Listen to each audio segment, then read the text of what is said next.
Premtobre Kasee na oguso shani ya demo kwa amanyon semu na NPP etitafo mebia wombuofuo na wawa Asante Akyem Central wa Asante Mantemu wonma tren krata de akoma wompanifo wo party headquarters senkebe ya wonmo aba polling station election na wo ye ende nkomo san tubiem tesa no man tubiem e be hadwen 2024 ye presidential parliamentary candidate na wanhwa na independent bia unity ho munchire mwoni Adom Kasee edin komwe Pipeti taifa wo mubofu Asante Akyem Central no ewa Asante Mantam no mu etredia wabra mo ye sam kwakọ predibere ewa amanyoko no emu no mpanyefo no ene wo mu ende ne ye kura isanse wampreso ama wo ma fan krata obetumi media predibere no ebi na abra mo ni Adom Kasee edin komo no omda de sere eto national executives ema amanyoko no anim so meka sanfa de si ye no ho na senkebe ye mpo a wo ma wo mo sanso so nto ababiem ewo wo mu mpesoa no eso na ye entumi ento ye sa insemwe opanyina MPP taifa wo mbufu wodi wo mu anim owura ko fiche ene de to Adom Kasee anim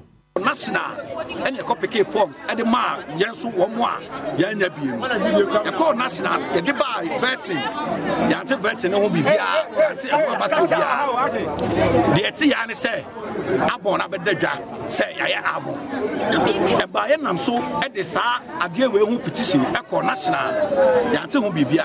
Now, a do a bra, and was said, new as I can see our bay, the Tiomu, no Musa, Asante Akyem Central, Yawo in a saw, if we say. National executives no order for rerun of these same illegal elections in some constituencies. Enwechi amanyoko na chitaifo no bi enso eka de kan ho se party no believe in democracy and the rule of law. It's not human right. We have the right to vote. Maybe a coordinator, one man to about our polling center. What if disenfranchisement? MC, I know a chairman. Oh, lesson committee or Asante Akyem Central. Okay. But the forms no say, need them no far no afraid. And this is for you now. Maybe I'm a fry abon. Party executive national. Yes, I'm a down woman. The dada. Almost 200 among. And nothing am I any bra. Yes, I bought Mosono. Now, or papa or pang maso. Say, you that. And ye muntra. Na yam prenso emasa handpicking up on any juma. Unless I be a national executive for no say your margin say on be protective personality be or constituency here, which of course and party random maquensa. And the yard say ye be praying ye down ye boomra, ye demand a juma. And the stress executive national executive no, or fam random so no address issue no.